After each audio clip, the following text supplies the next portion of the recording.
comme nous l'avons vu, les Esséniens se distingueront des pharisiens, les docteurs de la loi de leur époque, ainsi que des Sadducéens, les descendants de la prêtrise, en voulant assurer le cheminement mental de l'individu. Non plus son bien-être physique, sa préservation sous l'angle physique, non plus son cheminement dans le cadre de la société, son cheminement moral-social. Le Jésus historique, je vous le rappelle, tonne continuellement contre ce qu'il appelle le monde, c'est-à-dire la société, qui détruit l'homme en l'obligeant justement à cheminer à l'exemple des autres, comme les autres, à croire comme les autres, ce que les autres croient, etc., mais à l'autonomiser pour lui permettre de mettre la vérité au jour. Car ce cheminement mental, cette possibilité, disons, de cheminer mentalement, s'appuie chez les Esséniens sur cette constatation, c'est là un simple rappel, que la passion aveugle. La passion aveugle, tout simplement parce que chacun l'a constaté, n'est-ce pas, que dans la mesure où l'individu a peur, se préoccupe de lui-même, disons plus généralement dans la mesure où le moi survient au premier plan, eh bien là, il fait office d'arbre qui nous cache la forêt. Alors, il s'agit de dépasser les injonctions du moi, il s'agit de dépasser à plus forte raison les injonctions, les impératifs, pourrait-on même dire, du moi, doublé du moi des autres, la société, pour que l'esprit, en toute sérénité, puisse obtenir de ces sources vives, qui sont l'inconscient, en l'occurrence, puisse obtenir les idées qui éclairent la lumière qui se fait. Alors, nous dirons avec eux que l'esprit, le pouvoir de voir clair, si vous voulez, l'œil qui permet de tout découvrir, est inversement proportionnel à la réaction égocentrique, égotiste, disons plus généralement affective. Les individus qui veulent vivre du cœur vivent sans le savoir de la passion. Qu'ils haïssent ou qu'ils aiment, il en va de même, l'œil s'en trouve prétérité, il a chez celui qui se préoccupe de lui-même dans cet œil une paille qui trouble sa vue, et il a chez ceux qui veulent penser comme les autres, qui se préoccupent du moi des autres, eh bien il a une poutre qui le rend totalement aveugle. Voici donc leur découverte de base. Mais il faut ajouter que cette découverte s'est faite parallèlement à une autre découverte. S'il est possible de voir clair, eh bien c'est que la possibilité de la lumière existe. Autrement dit, que le réel qui nous environne est en mesure de se communiquer, de se révéler à nous. Vous voyez que c'est extrêmement dangereux, ceci, parce que la religion des Juifs était, comme on le dit encore aujourd'hui, une religion révélée. Or, il n'est plus question de cela pour les Juifs dissidents des bords de la mer Morte, pour les Esséniens. Le réel se révèle et chacun devient sa propre source de révélation grâce au fait qu'il est habité par une puissance qui le surpasse, à savoir l'esprit lui-même. Alors, ils vont dire que le vrai Dieu, eh bien, n'est pas celui qui nous conduit de manière assurée, physiquement parlant, ni celui qui protège le groupe, la nation, la société et qui nous donne Canaan. Le vrai Dieu est celui qui fait aboutir notre recherche. Il est esprit et c'est l'univers qui parle. L'esprit dénommé Père, vous allez voir pourquoi. La nature univers est devenue expressive et elle se communique à ceux qui ont l'œil assez pur pour voir, pour entendre avec les yeux, en quelque sorte. Les faits se communiquant, l'univers se met à parler. Dieu est esprit, il s'adore en esprit et, ici un datif de moyen grec, et au moyen de la vérité, c'est-à-dire au moyen de la mise au jour de la vérité. Voici leur découverte fondamentale. Alors, vous comprenez que nous assistons ici à un ensemble, à la venue au jour d'un ensemble de notions qu'il vaut la peine de mettre bien en place. Quand nous disons que Dieu est esprit, il s'adore en esprit, eh bien évidemment, vous l'avez d'ailleurs présenté ainsi sous cette forme, vous voyez, les deux mots se correspondent, ils sont bleus tous les deux. Vous avez l'univers Dieu qui devient émetteur, l'esprit émetteur, à l'égard d'un récepteur, l'esprit qui nous habite. Et cette réception de l'émission en question, les faits qui ont parlé, se saisit sous forme de ce que nous appelons la vérité, autrement dit, un ensemble de conceptions qui correspondent à la réalité, qui expriment la réalité. Eh bien, la vérité, ils l'ont appelée la voix du Dieu nouveau qui parle, du Dieu qui est esprit. Et alors ils diront, les Esséniens, ils diront aux Juifs de Jérusalem, vous n'avez jamais entendu la voix du vrai Dieu. Vous ne le connaissez pas. Et c'est extrêmement important de saisir cela pour que nous voyions le caractère proprement, nous l'avons dit dans le titre de cet exposé, le caractère proprement bouleversant de leur point de vue, n'est-ce pas? Mais attention, si nous pouvons dire qu'il y a, sous forme de l'univers qui parle, un langage qui s'adresse, comme on le dit aujourd'hui en psychologie, disons, des spécialistes du cerveau, il y a un hémisphère droit qui saisit un langage non verbal, c'est ce langage-là, eh bien, ce Dieu qui parle, ce parler, ils vont l'appeler Père. Il est Père de celui-là. L'émetteur est source, origine du récepteur qui est en nous. Et ce récepteur, ils vont l'appeler Fils. Vous connaissez, c'est un bouleversement. Et il s'agit d'être parfaitement au clair pour ne plus, disons, donner suite aux confusions qui ont été faites par Paul et ses disciples, lesquels n'ont vu dans la notion de Fils et de Fils de Dieu que Jésus n'est spécialement sans Joseph parce qu'il avait un père par là-haut. Oui, nous sommes tout ailleurs. Et il faut absolument rectifier, car c'était grandiose que leur rectification. Le cheminement mental, c'est-à-dire les temps proprement modernes de l'univers qui se révèle à l'homme. Désormais, l'homme n'est plus seul en lui-même, et il n'est plus seul extérieurement à lui-même, parce que les faits, l'univers le conduisent. L'univers l'enseigne, c'est là le Dieu absolument nouveau.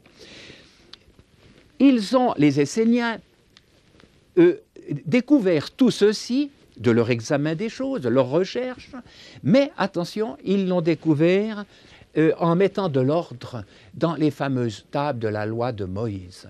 Vous vous souvenez qu'il s'agit de 2 tables d'ardoise, et comme il y a 10 commandements, eh bien, ils n'ont rien trouvé de mieux, les Juifs, les chrétiens aussi, après eux, que de diviser 10 par 2, de mettre 5 commandements à gauche et 5 à droite. Ici, vous avez les commandements tels que les Esséniens les voyaient. J'ai bien noté ici la loi de Moïse, vue par les Esséniens, donc, qui ont existé en gros de moins 200 à plus 68, massacrés, qui ont été par les Juifs de Jérusalem, à Qumran, le lieu que nous avons examiné sous forme de diapositives au bord de la mer Morte. Eh bien, les tables vues par Jérusalem, par leurs adversaires, par ceux qu'ils ont appelés les fils des ténèbres, étaient ainsi considérées 5 commandements à gauche et 5 à droite. De plus, ils enseignaient à Jérusalem que ces commandements avaient été reçus par Moïse sous forme extérieure, des téléphones sans fil, des communications sans fil que Moïse a obtenues, et qu'il est un homme particulier, il est un tout grand bonhomme, et que les autres ne peuvent que mettre à exécution ces commandements, les observer, les mettre en pratique. Or, ce n'est pas le cas du tout pour les Esséniens. Moïse n'a pas reçu des ordres extérieurs, il a entendu sous cette forme-là de la vérité qu'il a mise au jour, parce que c'était ça sa conception de Dieu à Moïse. Aussi, prétend-il, il a entendu des appels intérieurs à lui-même, tenez-vous bien, ce qui signifie que Moïse n'a été que l'un des vivants qui devaient justement à sa suite peupler le monde, c'est-à-dire des fils de la lumière. Il s'agit de devenir ce que fut Moïse, c'est-à-dire de réinstaurer dans nos personnes les conditions qui ont permis à Moïse de voir l'univers devenir significatif, expressif à son égard. Autrement dit, la vérité se faire jour en son esprit. Voilà le but, le renversement que les Esséniens font subir à toutes ces conceptions. Il faut que je vous dise que quiconque s'est penché sur ce problème, eh bien, arrive aux mêmes conclusions qu'eux-mêmes. Comment celui qui vous parle en est-il arrivé à cette notion des 3 commandements sur la table de gauche?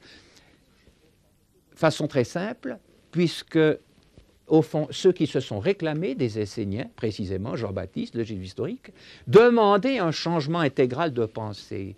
Et bien plus, ils déclarent à leurs adversaires de Jérusalem qu'ils ont trahi Moïse. Nous allons l'entendre également dans la bouche du professeur Dupont-Sommer. Ils ont trahi Moïse, ils n'ont pas en eux l'amour de Dieu, c'était les 3 premiers commandements, ils les ont noyés dans le tout, si bien qu'au lieu de monter, symbole du développement, eh bien, leur commandement ferme aux hommes la montée et amène les hommes à l'horizontalisation, c'est-à-dire à la destruction de leur faculté de penser et d'émettre la lumière. Elle fait d'eux des fils des ténèbres. Voici donc leur réaction. Eh bien, Jean-Baptiste comme Jésus ont toujours 3 éléments, 3 stades dans la croissance de l'individu. Il faut que je vous dise que ces 10 commandements, maintenant répartis comme vous le voyez ici, en rouge ceux qui se rapportent au moi et au moi des autres, en bleu ceux qui se rapportent à notre attachement au tout. Ces commandements doivent être lus ainsi, vous voyez, de bas en haut, car désormais, on va se développer sous cette forme-là, et nous allons le voir tout à l'heure. Tout ce que Jean-Baptiste et le Jésus historique ont enseigné consistait à passer cette première porte, puis cette seconde, puis cette troisième, autrement dit à produire ici, dans le domaine de la communication avec l'inconscient informateur qui nous habite, l'esprit est ça, à produire premièrement l'herbe, puis l'épi, puis le grain tout formé dans l'épi, sous forme précisément de la vérité qui vient. Il s'agit maintenant de lire donc de bas en haut, puisque nous sommes dans un symbolisme de la montée, du développement. Alors, d'autres sont arrivés à ces mêmes points de vue. J'ai ici sous les yeux un ouvrage que je viens de recevoir, mais qui a été écrit en 1966, d'un nommé Barjavel, édité par De Noël, si je ne me trompe en effet, et qu'il a titré « La faim Ephraïm », l'appétit, donc la faim du tigre. Il se compare à un tigre qui n'est pas satisfait par ce qu'on lui offre. Et il écrit notamment ceci, je me permets de vous le lire pour que vous voyez qu'un chercheur arrivait automatiquement à ces conceptions-là. Il dit ceci, un petit instant, les églises ne sont plus des maisons de Dieu, elles ne sont plus que des maisons de morale, où l'on enseigne des règles que l'individu ne doit point enfreindre s'il ne veut pas se voir refuser la vie éternelle dans l'au-delà. Vous voyez exactement le cheminement moral des docteurs de la loi de l'époque de Jésus, et non point du tout le cheminement mental que nous venons de définir. Or, dit-il, cette trahison a eu lieu dès Moïse. Car pourquoi Moïse avait-il en main 2 tables de la loi? Pourquoi 2 tables? S'il y a 2 tables, c'est qu'il s'agit de qualité et non pas de quantité. Il n'y a pas pour Barjavel 2 tables parce qu'il y avait trop, pour du quantitatif, pour une seule. Il y a 2 tables parce qu'il y avait 2 natures, 2 ordres de commandements différents. Il y a 2 tables et non pas une parce qu'elles sont différentes. Sur chaque table est écrit un message différent.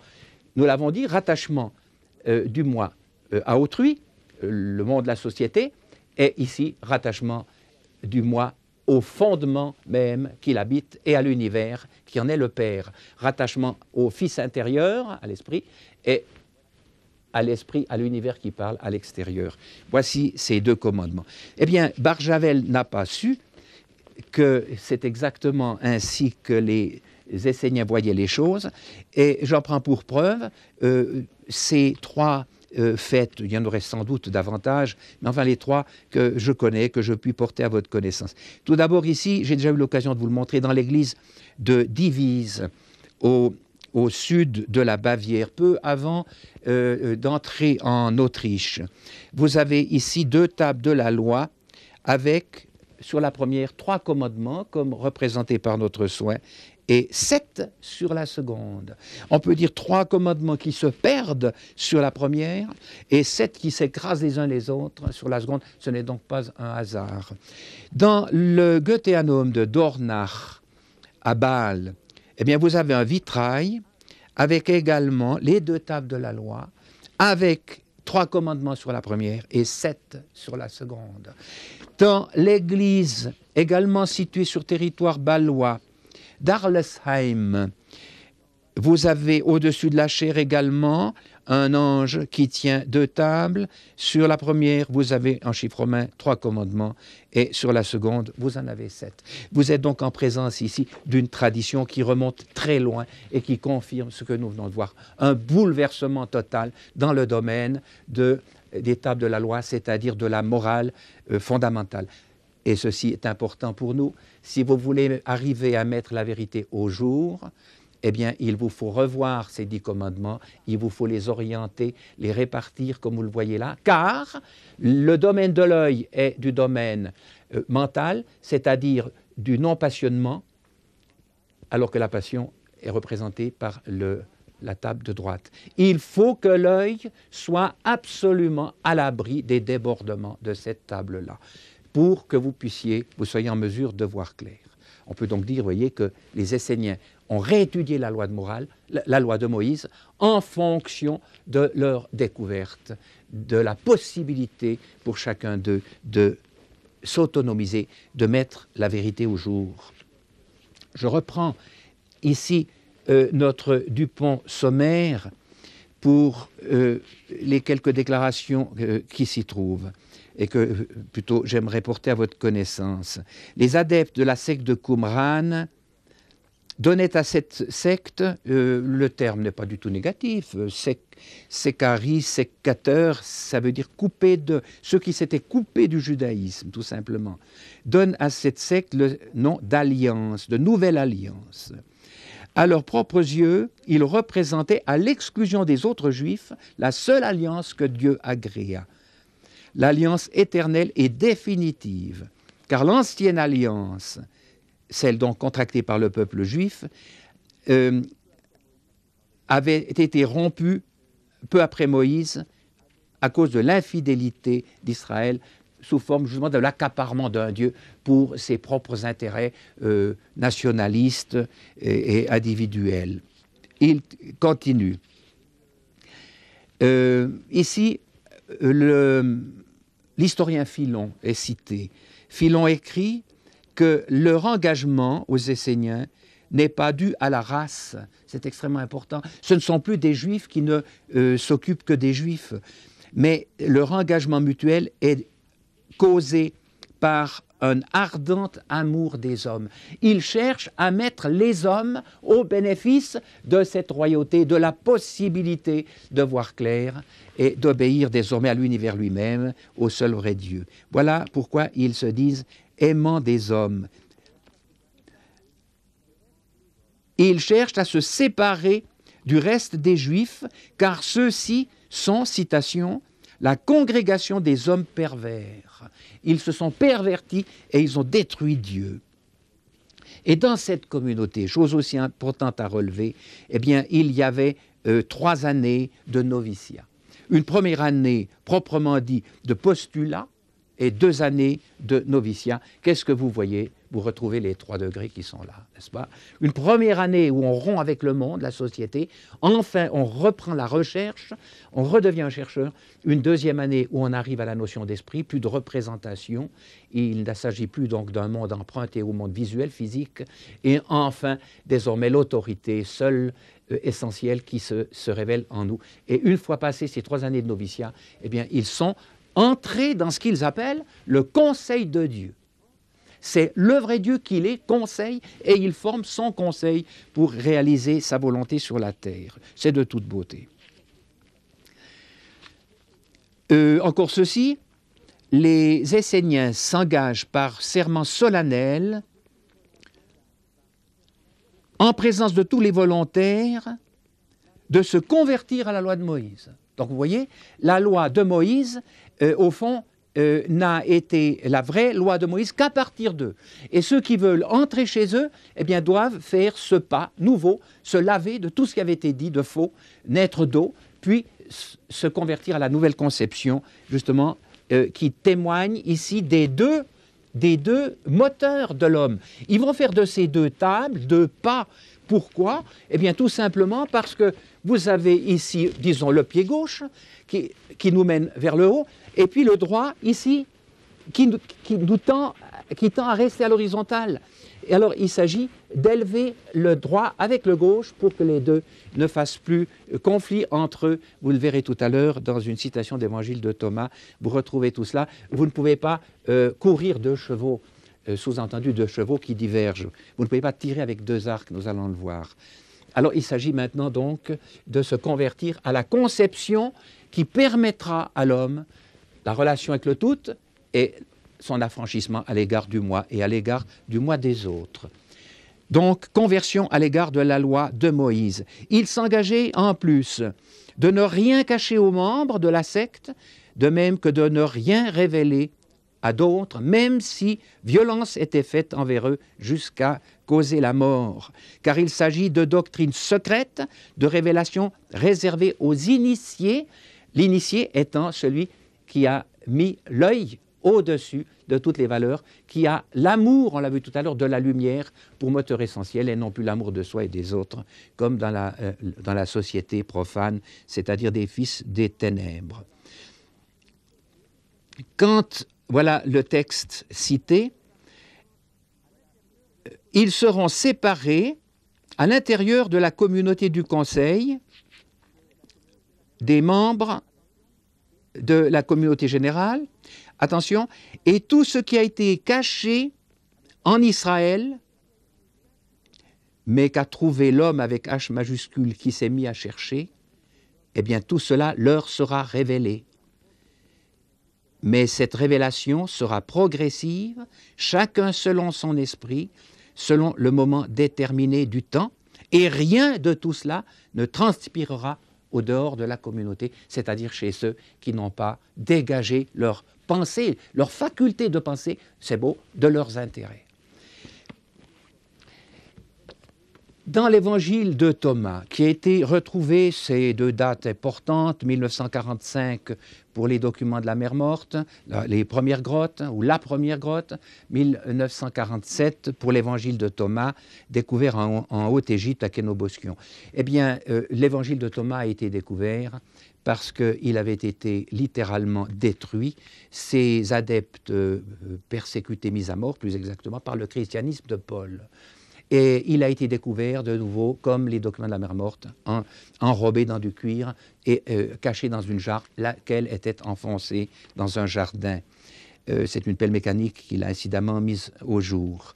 Eh bien, ici, vous avez justement une preuve de plus qu'il s'agit d'une même tradition. La persécution par les Juifs concernant les Esséniens, puis par les chrétiens de ce même message, les chrétiens, les faux chrétiens, ceux de Paul, ne fait aucun doute. Nous sommes en face de points de vue si bouleversants que pour subsister, le monde du mensonge a dû détruire non seulement la lumière chez ses adeptes, mais les porteurs de lumière. La guerre dont nous avons parlé tout à l'heure entre la passion qui aveugle l'œil, cette guerre intérieure à nous-mêmes, eh bien, elle est devenue, par la force des choses, une guerre à l'extérieur de nous-mêmes, entre fils de la lumière, entre représentants de l'esprit qui éclaire et représentants de l'égocentrisme, les gens qui se veulent sauver, etc., qui représentent donc les fils des ténèbres. Eh bien, tous les fils de la lumière ont été mis à mort par les fils des ténèbres.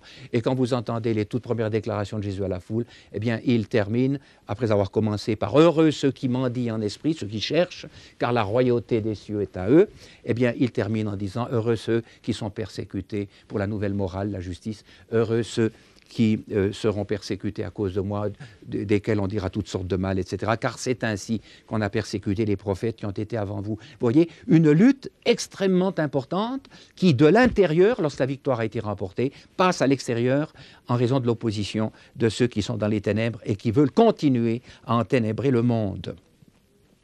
J'aurai terminé dans un instant. J'aimerais enlever ceci.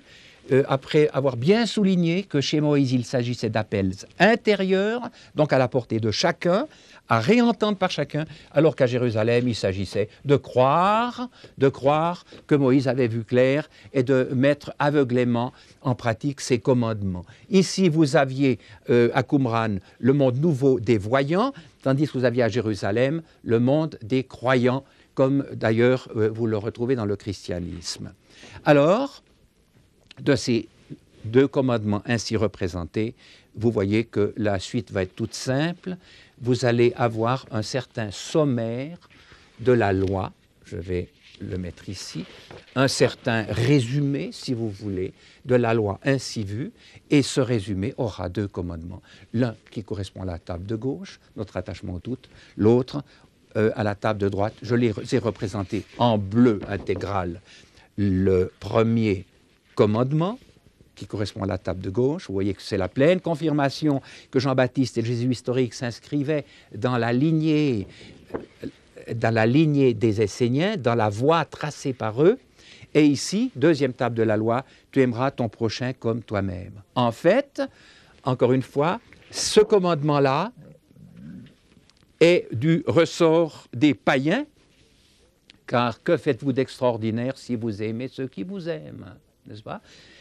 Le monde des païens, et il va s'agir maintenant de l'élever, ce commandement, jusqu'à devenir semblable à celui-ci, ou alors le prochain devient un frère qu'on éclaire par la lumière reçue, c'est de toute beauté. On lui donne notre substance, notre sang et à boire, notre chair à manger sous forme des vérités du cosmos qui nous ont été données. J'aurais terminé en ajoutant simplement ceci. De fil en aiguille, vous voyez immédiatement que vous avez désormais, se présentant à tous ceux qui écoutent les Esséniens, qui prennent conscience de leur découverte, eh bien, vous avez un choix qui est, au fond, très simple. Vous avez un choix entre une porte large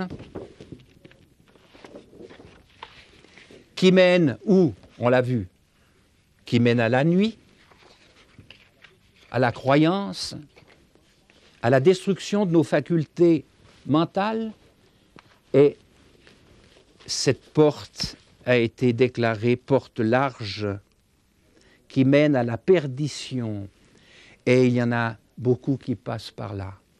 Alors, le Jésus historique, après Jean-Baptiste, exhorte ses auditeurs à entrer au contraire par la porte étroite. Je vais la mettre ainsi, la porte large, elle va dans ce sens. À l'horizontale, elle empêche la montée, à entrer par la porte étroite qui mène non plus à la perdition, mais au contraire, c'est à la vie. Et il dira qu'il y en a peu qui la trouvent, cette porte-là. Il s'agit de la chercher. Et la chercher, c'est justement se convertir à la nouvelle loi de Moïse, c'est-à-dire de chercher premièrement la royauté et les conditions, la justice nouvelle à remplir pour pouvoir voir clair et par ce moyen-là régner sur l'univers. J'ai parlé tout à l'heure de 3 cheminements distincts. Voici un tableau complémentaire qui vous permettra de mieux saisir le problème. Tout d'abord, avons-nous vu un cheminement physique. Physique pour l'individu, il faut qu'il parvienne à éviter la destruction, la mort prématurée, et par extension, cheminement physique pour l'ensemble des individus, c'est-à-dire pour la nation. Ensuite, le cheminement proprement moral de l'individu par rapport aux autres individus, ici avec la survie des vertueux, tandis que dans la conception qui l'a précédée, il n'y avait pas de survie du tout. On oublie ceci, on oublie de dire que dans les temps anciens, avant l'apparition des docteurs de la loi, eh bien, le juif, l'israélite, estimait qu'il mourait et que c'était terminé. Il entrait dans le Sheol, qui était une sorte de sommeil éternel. Il n'y avait plus rien après. Pas question de survie.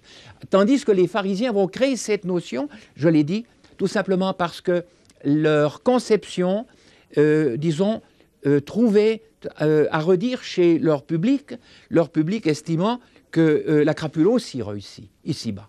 Alors il faut donc que les comptes se règlent après la mort. C'est une pure question de rhétorique qui les a conduits à cette notion de survie des vertueux.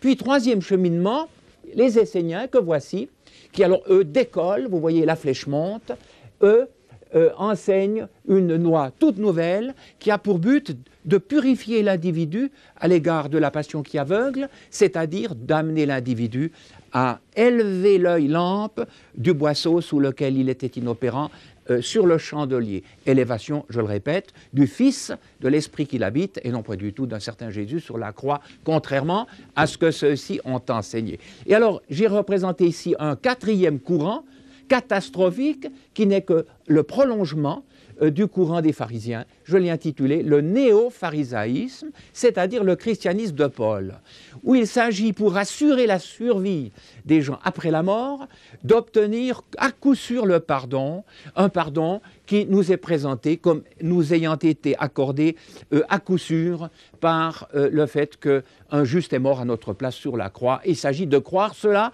et en croyant cela, eh bien, dit-il, nous sommes assurés de vivre dans l'au-delà, c'est-à-dire nous sommes en présence d'une loi qui n'est plus physique et sociale, qui n'est plus morale, mais vraiment religieuse. C'est un égocentrisme infiniment plus grave et plus destructeur, annihilant que les égocentrismes précédents. L'individu tourne autour de lui-même, autour de son nombril, tout l'univers lui tourne autour, et Dieu a voulu souffrir pour lui, Jésus est mort pour lui, alors qu'on l'assassinait. En fait, tout est ramené à l'individu. Ceci est l'œuvre de l'un de ces pharisiens, au nid du Jésus historique et des Esséniens, nommé Paul, qui est devenu le grand apôtre, soi-disant, du christianisme, qui n'avait jamais rien compris, rien même entendu à ce que Jésus avait enseigné. Alors vous voyez, maintenant, nous allons tout simplement rappeler ce que nous avons vu. Ici, vous avez la loi à l'horizontale, telle que ces flèches la représentent, la conception horizontale et horizontalisante. Ici, les deux tables sont ramenées à ces commandements rouges. Le bleu a disparu, il est là, mais il n'est plus opérant, contrairement à ce que les Esséniens vont réaliser en isolant les commandements, nous rattachant aux toutes des autres, pour que nous puissions opérer la montée en passant du troisième au deuxième et du deuxième au premier commandement et obtenir la royauté ici-bas sur l'univers. Eh bien, nous pouvons tout simplement tirer les déductions qui s'imposent. Dans la conception horizontalisante ici, qui inclut le christianisme, et qui est celle, disent-ils, des païens, vous avez l'élément ascensionnel, l'élément fils, l'inconscient créateur, qui se trouve escamoté derrière les intérêts du groupe. Ici, l'individu est réduit à l'état, pourrait-on dire, de soldat de la nation. Il est un élément du monde, société, il doit penser comme les autres, et on le met à mort en croyant rendre un culte à Dieu pour sauver la nation. Ici, en revanche, l'individu s'étant libéré de la manière de penser des autres, eh bien, l'individu devenu fils de la lumière, automatiquement entraîne, selon eux, la fin du temps des nations. Les groupes d'individus, la société qui amalgamait des individus, les empêchant d'être aux écoutes de l'univers, seul maître légitime, eh bien, cette manière d'envisager l'individu a pris fin et désormais il n'y a plus de nation, il n'y a plus que deux niveaux d'individus, ceux qui sont d'en bas et ceux qui, suivant cette loi-là, sont d'en haut. J'aimerais insister sur le fait que la vie en question, que ces hommes-là réalisent par dégagement de l'œil de tout ce qui l'éteignait, eh bien, cette vie-là est d'ordre éternel, mais ici-bas. Et vous avez là, je me permets d'anticiper, vous avez là l'un des éléments absolument essentiels redécouverts par Frédéric Nietzsche, qui enseigne que l'éternité est une répétition incessante des instants éternels que nous vivons lorsque l'idée vient, lorsque la vérité se fait jour. L'éternité, donc, ici-bas, sous forme d'une participation à la vie qui ne meurt pas et qui n'est pas née non plus.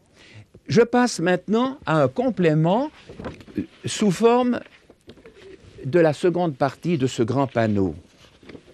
que je vais ici tout simplement dévider ou dérouler. Vous avez là, au fond, une sorte de confirmation de ce que nous avons pu dire tout à l'heure. Nous nous intéressons essentiellement à la seconde partie de ce tableau, mais non sans la mettre en relation avec la première que nous venons d'examiner. Vous voyez que la flèche bleue qui monte ici, vous la retrouvez là, et bien maintenant nous la prolongeons sous forme d'un complément écrit en vert ici, qui est le troisième cheminement, le cheminement mental de l'homme à la recherche de la vérité. Alors, dès l'instant où vous avez prolongé cette flèche bleue sous forme de la flèche verte, vous arrivez à un niveau donné, qui est le niveau de l'éternité. On dira aujourd'hui le niveau de l'inconscient qui nous habite, qui travaille indépendamment de nos intérêts, cet inconscient qui n'est précisément jamais né et qui n'est pas perturbé par nos intérêts. Un œil d'une pureté, on peut dire, de naissance. Le Jésus historique parlera d'un homme de haute naissance pour illustrer cet élément essentiel. Alors, de l'amour de soi et de l'autre et des autres, l'amour société, l'amour qu'on veut promouvoir encore de nos jours sous l'étiquette du christianisme, eh bien nous sommes passés à l'amour de la vérité. C'est capital. Désormais, ce que j'aime, ce que je sers, autrement dit, c'est la lumière qui se fait en moi, même lorsque cette lumière me nuit à moi-même, et à plus forte raison lorsqu'elle nuit aux autres. C'est capital. Si bien qu'il y aura progression de la recherche, de la découverte, parce que plus rien ne la stoppera, ne l'arrêtera. Les intérêts de la personne, du chercheur, les intérêts du groupe n'interviennent plus. Mais alors cela signifie que l'individu qui cherche est prêt à endurer la persécution, même la mise à mort, ce que les Esséniens avaient vécu, ce que le Jésus historique avait vécu, ainsi que Jean-Baptiste, sous forme de cet assassinat qu'ils ont transformé en un sacrifice. Amour de soi, amour de la vérité. Pour décoller de cet amour de soi, en bas, vous avez la chair, le monde, l'égocentrisme qui engendre sur le plan mental la subjectivité. J'ai noté ici le moi, l'ego, n'est-ce pas? Eh bien, de ce niveau-là, nous allons nous en laver, nous en dégager, naissance d'eau. Ils diront, d'après le grec, changer de façon de penser, voilà le terme grec, et non pas du tout repentez-vous de prétendus péchés, comme ceux-ci l'enseignaient, et comme Paul l'enseignait ensuite. Non, non, changer de façon de penser, c'est-à-dire penser de manière objective désormais, sans plus tenir compte de vos intérêts et des intérêts du groupe. Arriver à ce niveau, et depuis là, quand vous aurez changé de façon de penser, quand vous serez libéré du groupe, eh bien vous serez libéré de vous-même et vous arriverez à ce niveau-là. La loi mentale, la purification de l'esprit, l'esprit qui conduit, parce qu'il est le non-moi, par définition, à ce qu'on appelle aujourd'hui de nos jours l'objectivité. Alors, je terminerai en ouvrant en quelque sorte une parenthèse que nous élargirons dans l'exposé qui suit. C'est la grande réaction des Esséniens que vous retrouvez chez Jean-Baptiste et chez Jésus. Aucun problème, ce sont des hommes qui venaient de Qumran, qui avaient réalisé tout cela.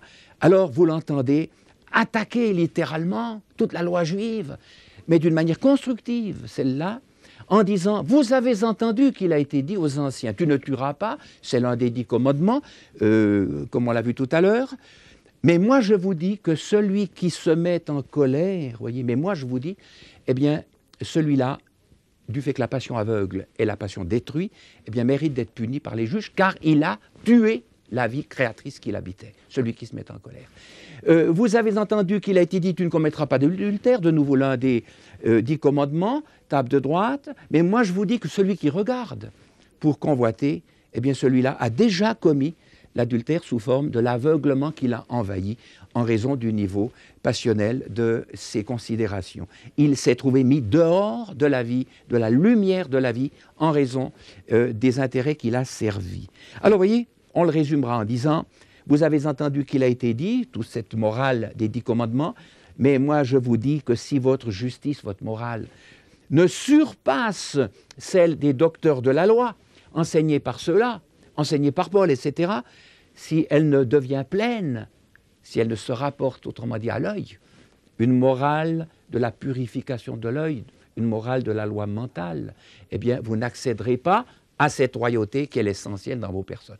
Vous comprenez, et je terminerai sur ces propos, que ceux qui ont fait de cette royauté ce niveau à vivre ici-bas, un royaume dans l'au-delà, ceux-là n'ont rien compris. Ceux-là ont rendu le message de ces Esséniens repris, prolongés par Jean-Baptiste et Jésus, totalement incompréhensible. Et je citerai 2 exemples pour illustrer mes propos.